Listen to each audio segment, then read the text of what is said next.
বিক্রি নয়, প্রাক্তন প্রধানমন্ত্রীর প্রতি শ্রদ্ধা জানাতে থিমের প্রতিমা গড়া শিল্পীর হাতে এই প্রথম পোর্ট্রেট, তাও আবার মাত্র 4 ঘন্টায়।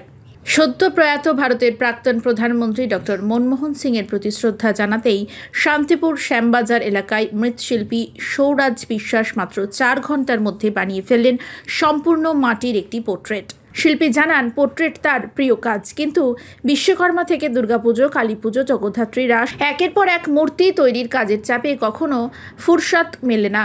আবারও মাঘ ফাল্গুন মাস থেকে শুরু হয়ে যাবে গোপালের মূর্তি নির্মাণ। তবে এখন যে একেবারে কাজ নেই তা কিন্তু নয়, বিভিন্ন কালী প্রতিমা অর্ডার থাকে মাঝে মধ্যেই। তবে সারা বছরের তুলনায় এই সময় কাজ অনেকটাই হালকা।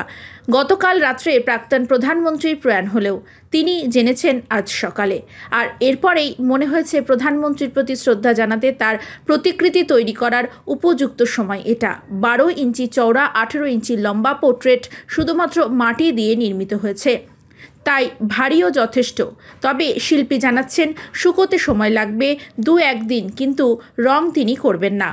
তবে বিক্রির প্রসঙ্গ এড়িয়ে তিনি বলেন, বিক্রির উদ্দেশ্যে নয়, তবে একান্তই যদি অতি আগ্রহ নিয়ে কেউ যোগাযোগ করে সেক্ষেত্রে ভেবে দেখা যেতে পারে।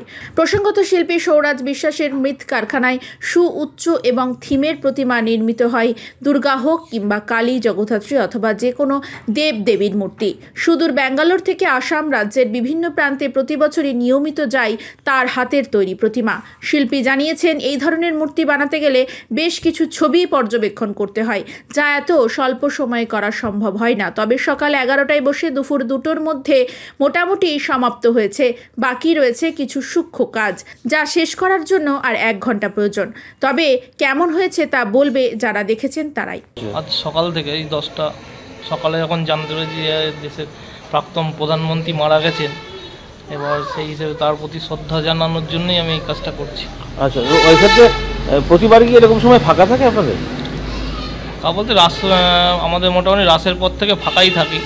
অবসর টাইমটা এই কাজগুলো করতে ভালো লাগে, তার মধ্যে এরকম শুনেছি সকালে, এর জন্য এটা তৈরি করা। পোর্ট্রেট এর আগে কোনো কিছু করেছিলেন নাকি? এই ছোটোখাটো করি। আচ্ছা, ঠাকুরের ক্ষেত্রে যেমন বিচুলি দেওয়া থাকে ভেতরে, এই ক্ষেত্রে তো তা থাকে না। তো এই ক্ষেত্রে কি পুরোটাই মাটি? তাহলে ওজনটা তো যথেষ্ট বেশি। হ্যাঁ, এটা ওজন বেশি হবে। রং যখন ডাইস করে ফাইবার করা হবে তখন হালকা হয়ে যাবে জিনিসটা। রং কি হবে? না, রং করব না, এটা এইভাবেই রেখে দেবো। আচ্ছা, এটা কি মানে বিক্রির উদ্দেশ্যে করা? না, আমার এই কাজে পোর্ট্রেট কাজটা সেরকম করা হয় না, তো ঠাকুরের কাজের মধ্যে ব্যস্ততার মধ্যেই থাকি। এবার সুযোগ পেয়েছি একটা করার, যার জন্যই করছি। তো সেক্ষেত্রে যদি কেউ কিনতে আসে তাহলে কি করবেন? যদি কিনতে আসে, কারো পছন্দ হয়, তখন তাকে তৈরি করে দেওয়া হবে। মানে আপনি বানিয়েছেন এমনি শুধু ভালো লাগার জন্যই? না, এটা তো ভালো লাগার জন্য চেষ্টা করেছি বানানোর, তার প্রতি শ্রদ্ধা জানানোর জন্য। নিজে কতটুকু স্যাটিসফাইড হয়েছেন যে মুখটা এসছে কিনা, সেরকম কি মনে হচ্ছে?